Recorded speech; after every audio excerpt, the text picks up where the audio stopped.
counting down to the new year with 31 favorite moments from the Nutcracker.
Let's look at this great counter melody in the viola section on page 2 of the overture.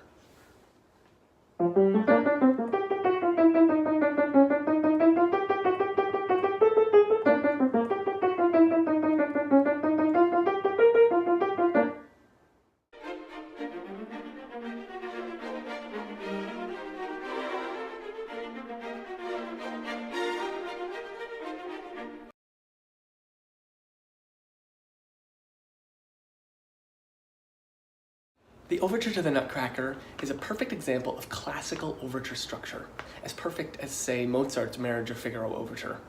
It's in 2 parts, starting in B flat.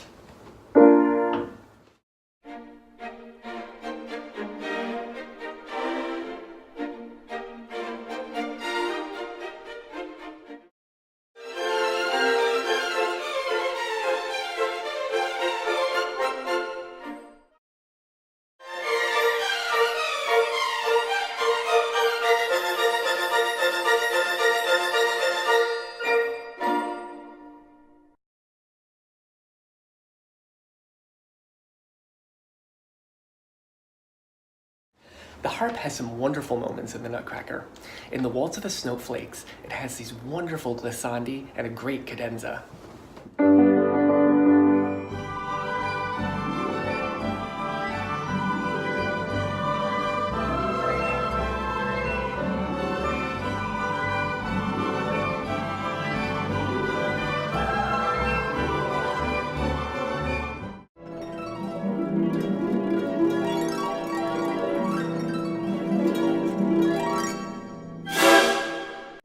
And in the Waltz of the Flowers, it has this famous cadenza.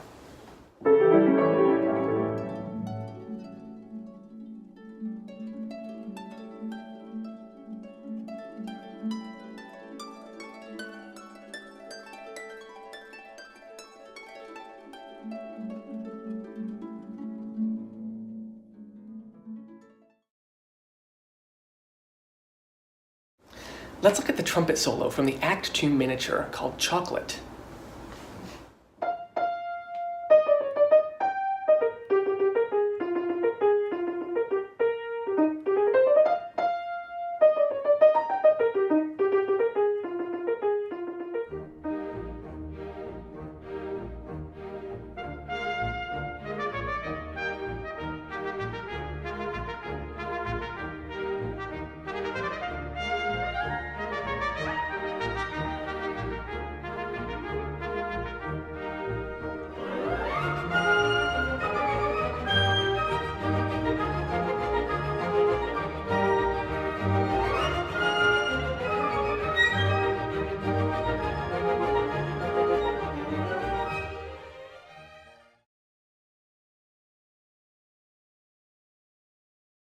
Another interesting moment in the miniature Chocolate is this curious string passage.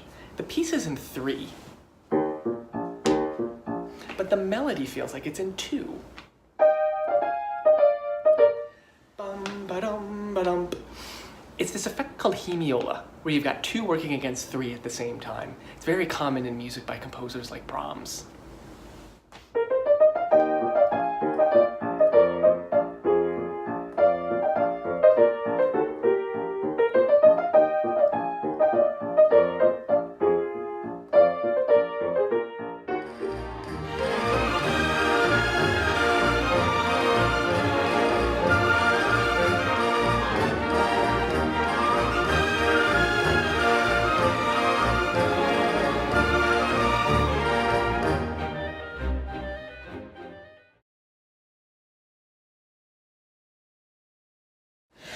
Act 1, Scene 1. Tchaikovsky brings us right into the story with this great violin melody. And notice under it, it has this wonderful rising bass clarinet counter melody.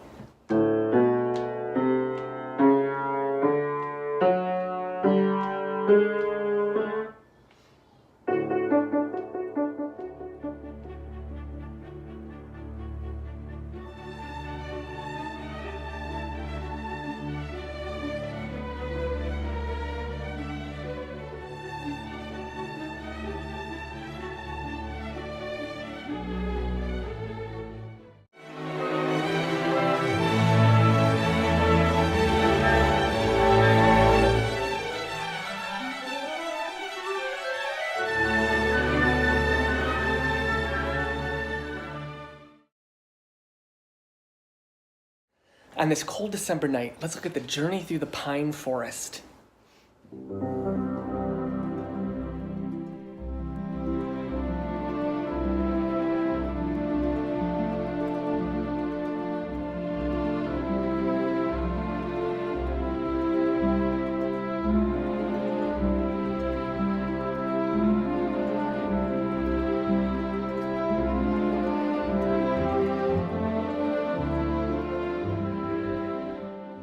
And then this terrific climax.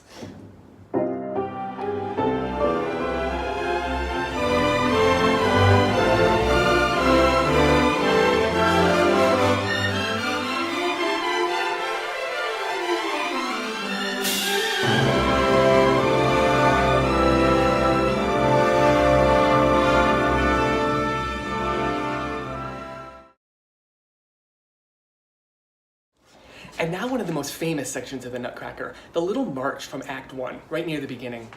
The opening fanfares are actually scored for clarinet, trumpets, trombones, and French horns, and it gives it this little miniature quality.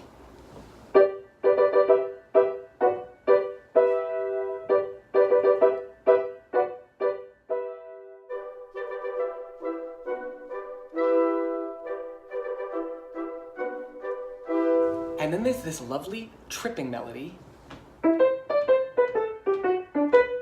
And when we listen to it, notice the basses and the cellos with the pizzicato underneath that.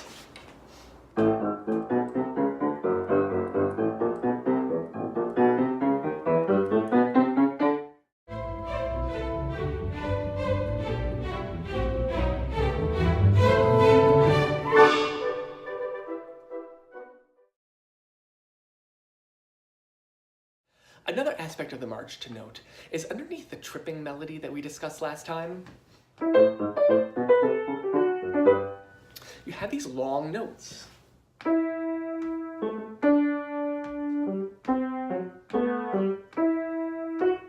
At first they come in with the bassoons, then later with the clarinets, and then later still you have them with the clarinets, with the oboes added, and the French horn. They sort of act like the glue keeping everything together with the pizzicatos in the bass and the little tripping melody in the strings. Take a listen.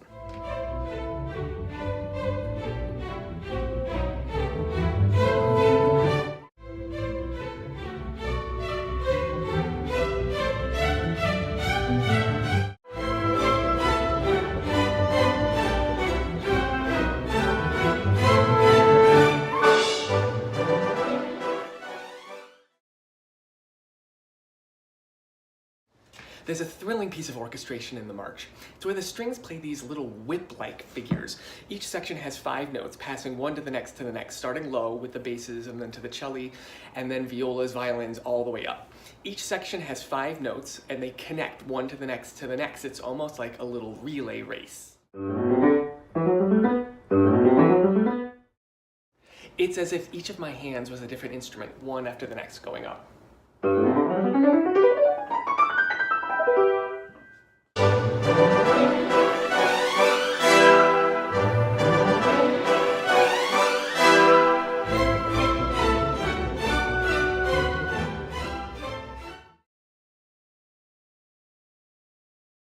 And in the end of the march, Tchaikovsky takes all of the elements we've been discussing and presents them all at the same time for an absolutely wonderful ending. So he takes the fanfare and the long notes of the counter melody and the tripping melody and the pizzicato, and then the string flourishes.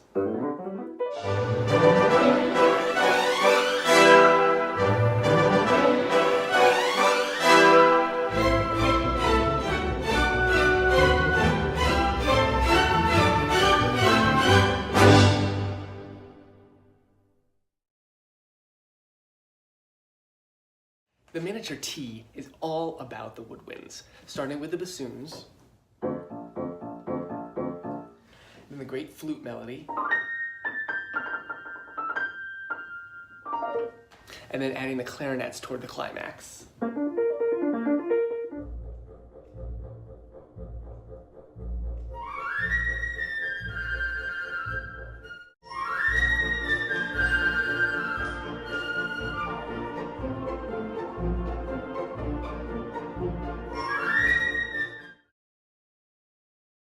In the miniature coffee, there's a part in the accompaniment that's always fascinated me. Tchaikovsky starts off the piece with the cellos and the violas. They're both playing octaves, a fifth apart. The cellos first, on G, and the violas on D. You play them together, you get... But later on in the movement, he switches that. So now the cellos, instead of playing octaves, they play a fifth together. And instead of the other instrument, which was a viola, playing the octave, he switches that to a violin too, now playing a fifth. So instead of getting the octave bounces, you get the 2/5 between the instruments, like this. On the piano, it's hard to tell the difference, but in the orchestra, it creates a timbral effect. Let's listen.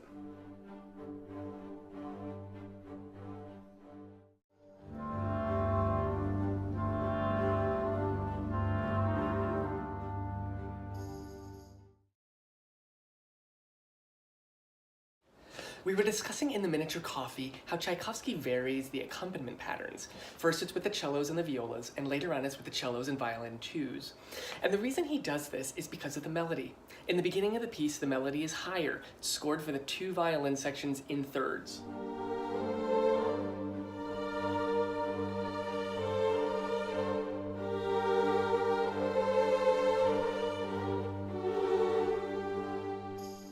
But later on, when the melody returns, it's lower. And when he scores it in the thirds, it goes too low for the violins. So he scores it for the viola and the violin 1.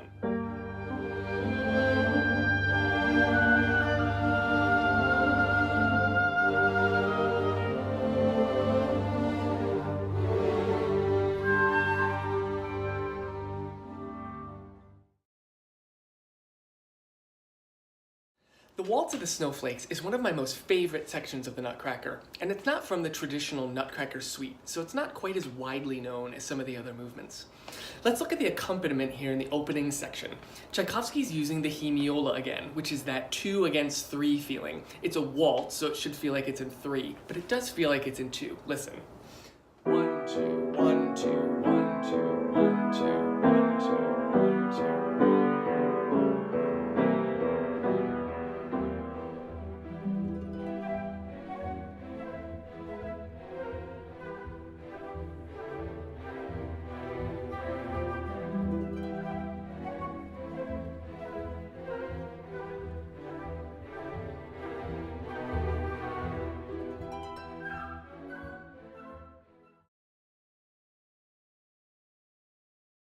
There's a great moment for the trombone in the Waltz of the Snowflakes.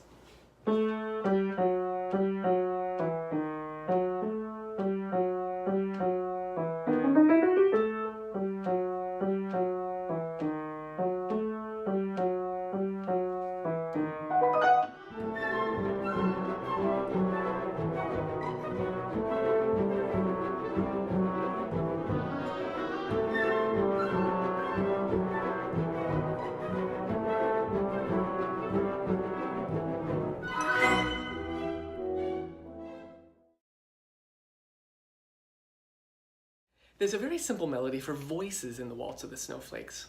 Earlier we were looking at Tchaikovsky's use of harmony and hemiola rhythmic effects, which kind of create a sense of mystery. But it's the very simplicity of this melody which I think makes it stand out. It's also a moment in the piece where we really feel that strong sense of the waltz pulse.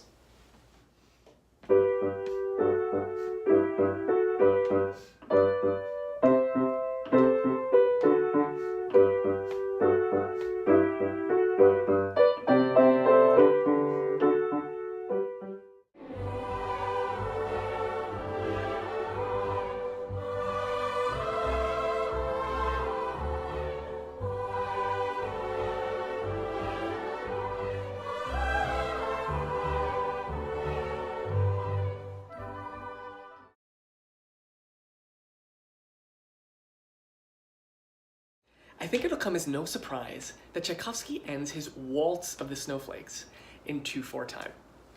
He's been playing around with this 3 versus 2 thing through the whole movement. So now let's listen to how he takes the opening melody from the waltz and he does a variation on it in 2/4 time.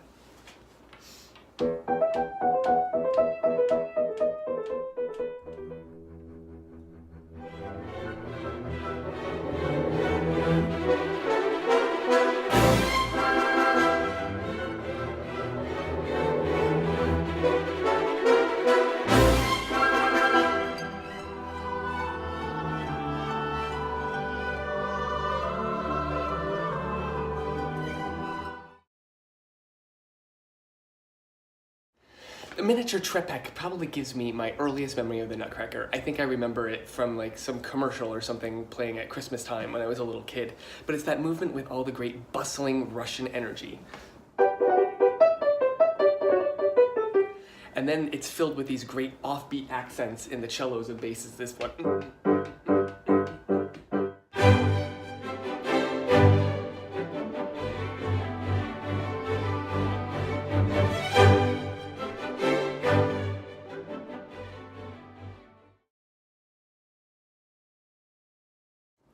Another part of Trepek that I love is this part for the violins. It's scored for triple stops, which means 3 strings at once, forming these chords. And sometimes in the orchestra, they will do a divisi where the section will have 2 and 1 so that it's a little easier to play. But you get this great rustic quality.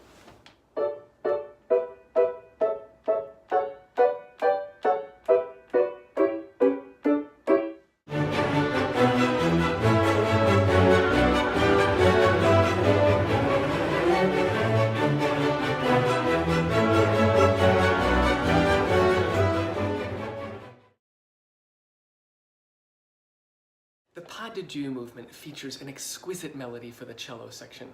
But if you listen closely, you'll notice it's actually just a simple falling G major scale.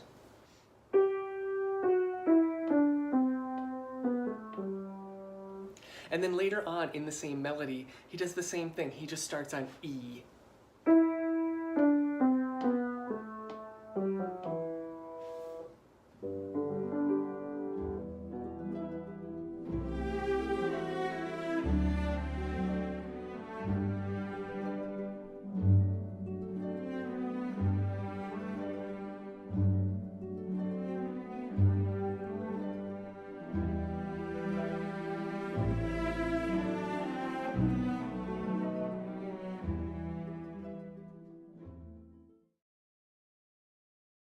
And the climax of the pas de deux movement has this terrific section for the trombones that leads us right back to that falling G major scale melody.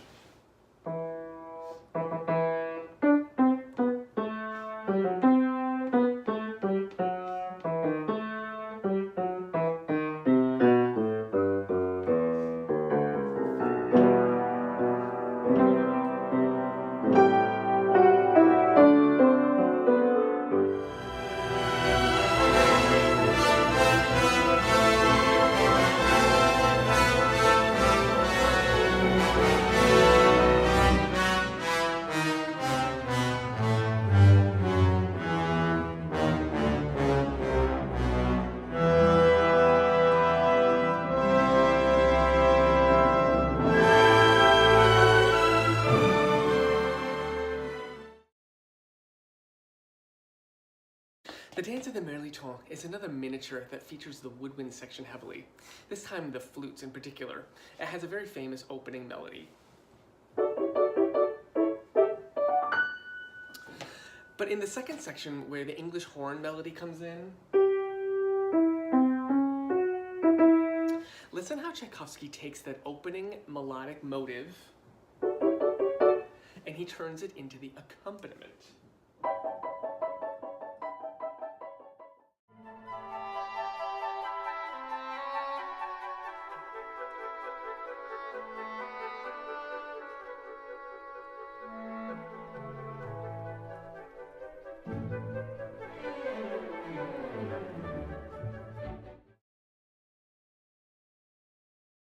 The Dance of the Mirliton is also another fine example of how to delineate the form of a piece with orchestration and tonality. The opening of the piece is in D major and it's with the woodwinds. But later on, Tchaikovsky switches the orchestration from the woodwinds, and the flutes in particular, to brass and strings, and he also changes it from D major to F sharp minor.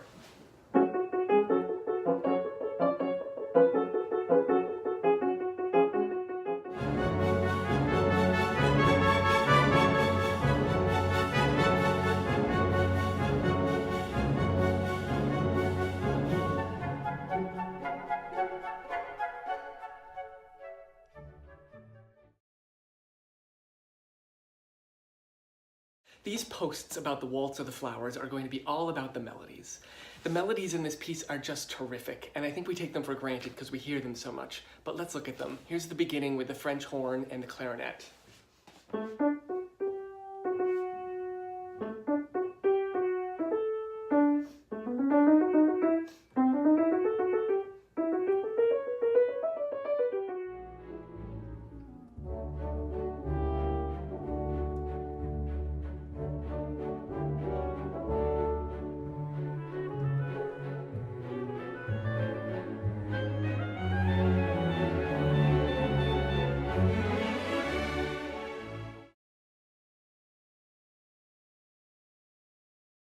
And here's the outstanding main waltz melody.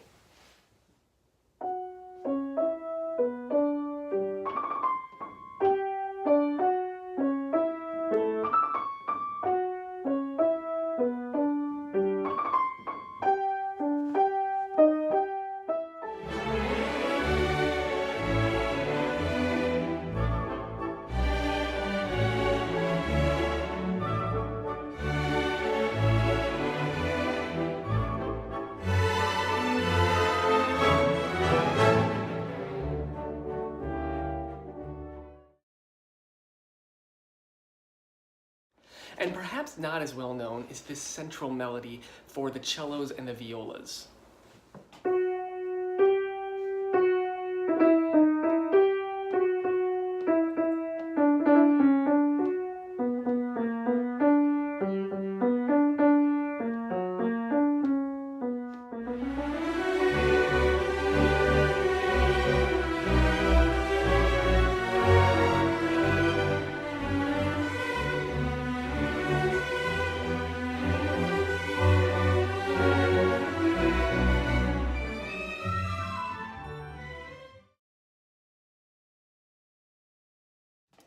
And listen here in the very ending how Tchaikovsky takes the main waltz melody from before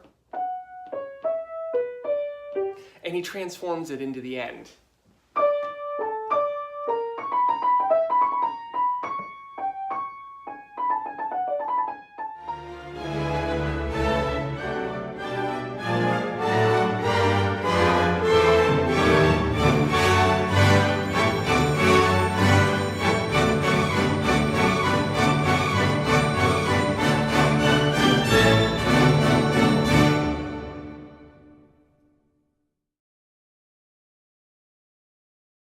And in a score bursting with wonderful waltzes, what better way for Tchaikovsky to end this score than with one more great waltz?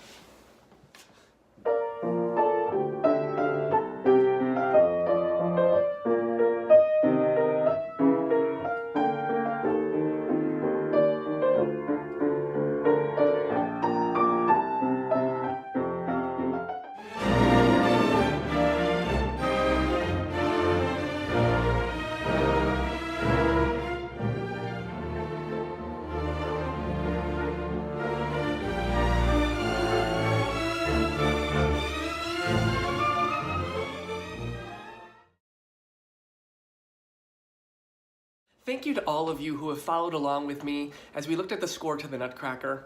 I wish each and every one of you a very happy and healthy new year. So just as Tchaikovsky began this piece in B flat, he ends it in B flat.